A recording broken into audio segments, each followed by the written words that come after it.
Madam Chairperson, we shall now invite Ms. Ho Shui Grace from the Bachelor of Arts Education program to deliver her valedictory speech.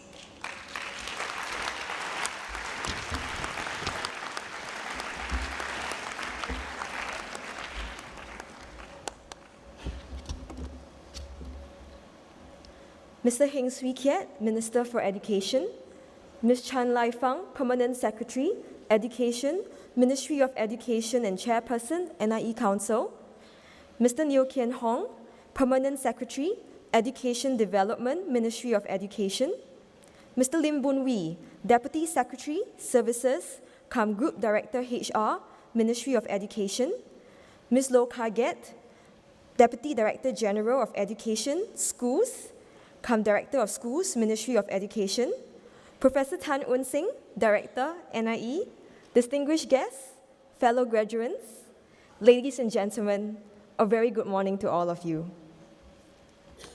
Finally, we are at the end of this long journey known as a university education. I think that when we look back at our NIE days, we will really give thanks for the friendships that we have formed here, our supportive tutors, and the different ways we have grown here in our varsity career, both in terms of our learning as well as in other dimensions. As we leave NIE, I'm sure that some of us, including myself, are thinking about or re-evaluating what kind of teachers we want to be. As I thought about this matter, I was brought to remember two turning points in my life in particular, which may in some ways parallel certain experiences in your lives. One of them was when I met a certain teacher without whom I might not be able to graduate with all of you now from university. In 2006, at one of the lowest points of my life, if not the lowest point of my life, Dr. Robbie Goh, a professor at NUS, reached out to me and not only counseled and prayed for me in school, but also went the extra mile to invite me to have weekly dinners and prayer sessions with his wife and himself at their home. Dr. Goh's and his wife's encouragement and support during that difficult semester played a role in helping me out of that grim period of my life, even though the fruits of their labor were not evident for some time. I truly believe that their sacrificial care for me during that period has played a part in me being able to graduate with a degree now, 8 years after that time. I believe that many of you will have similar stories of how a certain teacher or certain teachers cared for us at a difficult point in our lives, and without whom we would not be here right now.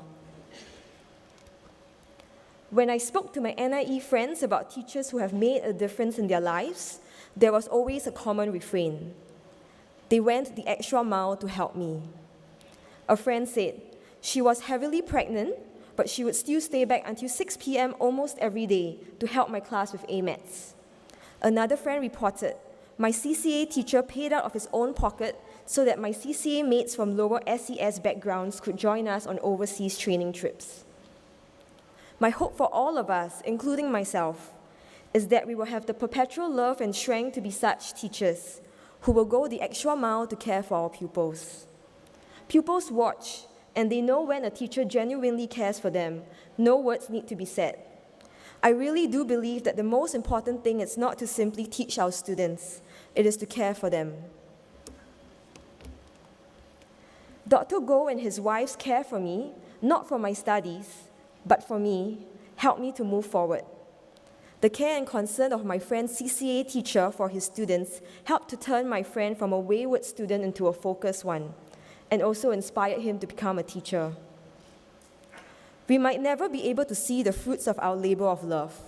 Harking back to my story, Dr. Goh did not know, until very recently, that the disheartened girl he helped is now finally going to graduate from university and going to be a teacher like him. Similarly, as teachers, there will be times when we must remember that no matter how ineffectual our help and care might seem, we must still sow seeds of care and support into our students' lives, believing that whatever love we sow will abide and hopefully will one day bear fruit. So let us now stand and turn both around and forward to applaud in acknowledgement of our family, friends, and teachers who have been sowing seeds of love and care into our lives so faithfully.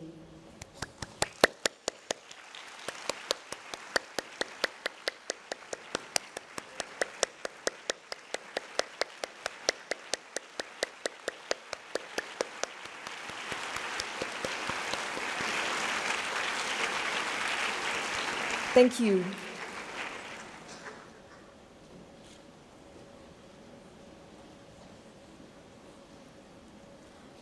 On a personal note, I would like to thank God, my parents, my brother and my husband for loving and supporting me all these years. I would also like to thank Dr. Robbie Goh and his wife Merlin for going the extra mile for me those 8 years ago. It has truly made a difference. Another turning point in my life came about when I found that the academic study of the English language really interested me. Due to this, I was able to do well in the degree program in NIE.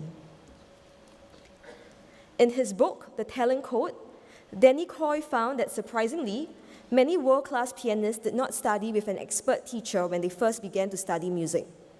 Instead, these pianists were able to become world-class because they practiced many more hours than their peers.